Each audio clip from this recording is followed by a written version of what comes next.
ಇಲ್ಲಿ ಕಾಂಗ್ರೆಸ್ಸಿನ ಒಂದು ವಿದ್ಯಮಾನ ಭಾಳ ವಿಚಿತ್ರ ಅನಿಸ್ತಾ ಇದೆ. ಹಾಂ, ಇವು ಯಾರು ಜೂನಿಯರ್ಸ್ ಇದ್ದಾರೆ, ಯಾರು ಬಾಲಕೃಷ್ಣ ಅವರು, ಪ್ರಿಯಾಂಕಾ ತಗೊಳ್ಳಿ, ನಮ್ಮ ರಾಜೀನಾಮೆ ಬೇಕಾದರೆ ಹಾಂ, ಬಿಟ್ಕೊಡ್ಲಿಕ್ಕೆ ರೆಡಿ ಇದ್ದಾರೆ. ರೆಡಿ ಇದ್ದಾರೆ. ಇವ್ರು ಯಾರು ಸೀನಿಯರ್ಸ್ ಇದ್ದಾರೆ, ಮುದುಕರಾಗಿದ್ದಾರೆ, ಅವ್ರು ಬಿಟ್ಕೊಡೋಕೆ ರೆಡಿ ಇಲ್ಲ.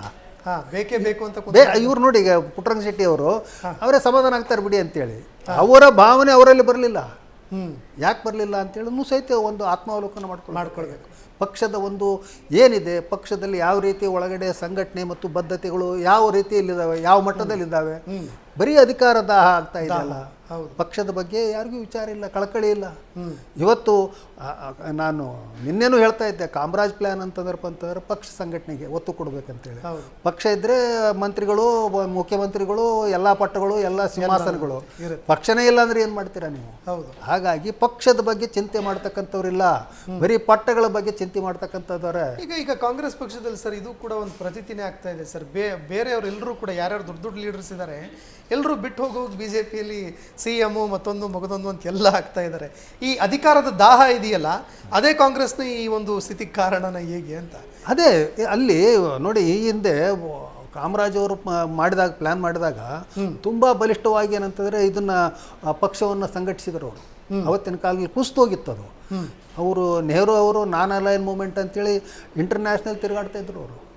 ಥರ್ಡ್ ವರ್ಲ್ಡ್ ಕಂಟ್ರೀಸ್ನ ಬಲಗೊಳಿಸ್ಬೇಕು. ಆಮೇಲೆ ಏನಪ್ಪ ಅಂದರೆ ಇವರು ರಷ್ಯಾ ಮತ್ತು ಇದು ಅಮೇರಿಕಾ ಎರಡೂ ಏನಂತಂದ್ರೆ ಪವರ್ಫುಲ್ ಅವು ಇಬ್ಬರು, ಅವರಿಬ್ಬರನ್ನು ನಾವು ವಿರೋಧಿಸ್ಬೇಕು, ನಾವು ನ್ಯೂಟ್ರಲ್ ಆಗಿರಬೇಕು ಅಂತಕ್ಕಂಥ ಒಂದು ಅಲಿಪ್ತ ಚಳವಳಿ ಅಂತೇಳಿ ಮಾಡಿದರು. ಆದರೆ ರಾಷ್ಟ್ರದ ಒಳಗಡೆ ಅವ್ರಿಗೆ ಗಮನ ಕೊಡ್ಲಿಕ್ಕೆ ಆಗಲಿಲ್ಲ. ಅವಾಗ ಸಿಕ್ಕಾಪಟ್ಟೆ ಪಕ್ಷದಲ್ಲಿ ತೊಂದರೆಗಳು ಉಂಟಾದವು. ಅವಾಗ ಸಮಾಜವಾದಿ ಪಕ್ಷದವರು ಗೆದ್ದು ಬಂದ್ಬಿಟ್ರು ಒಳಗಡೆ. ಯಾರು ಲೋಹಿಯಾ ಮತ್ತು ಮೀನು ಮಸಾನಿ ಇಂಥವ್ರೆಲ್ಲರೂ ಬಂದಾಗ ಅಲ್ಲೇ ಇವ್ರಿಗೆ ಶೇಕಾಗಿ ಹೋಗ್ಬಿಟ್ರು. ಆಮೇಲೆ ಇಲ್ಲಿ ಪಕ್ಷದ ಒಳಗಡೆ ಏನಾಗ್ತಾ ಇದೆ ಅಂತಕ್ಕಂಥದ್ದೇ ಅವ್ರಿಗೆ ಗೊತ್ತಾಗಲಿಲ್ಲ. ಆಮೇಲೆ ಅದು ಇನ್ನೂ ಭಾಳ ಇದು ಈ ಸದ್ಯಕ್ಕೆ ಅದನ್ನ ಏನಪ್ಪ ಅಂದರೆ ಜಾಸ್ತಿ ಆಳವಾಗಿ ಚರ್ಚೆ ಮಾಡಲಿಕ್ಕೆ ಅವಕಾಶ ಇಲ್ಲ. ಅವರು ನೆಹರು ಅವರೇ ಸ್ಟಾರ್ಟ್ ಮಾಡಿಬಿಟ್ರು.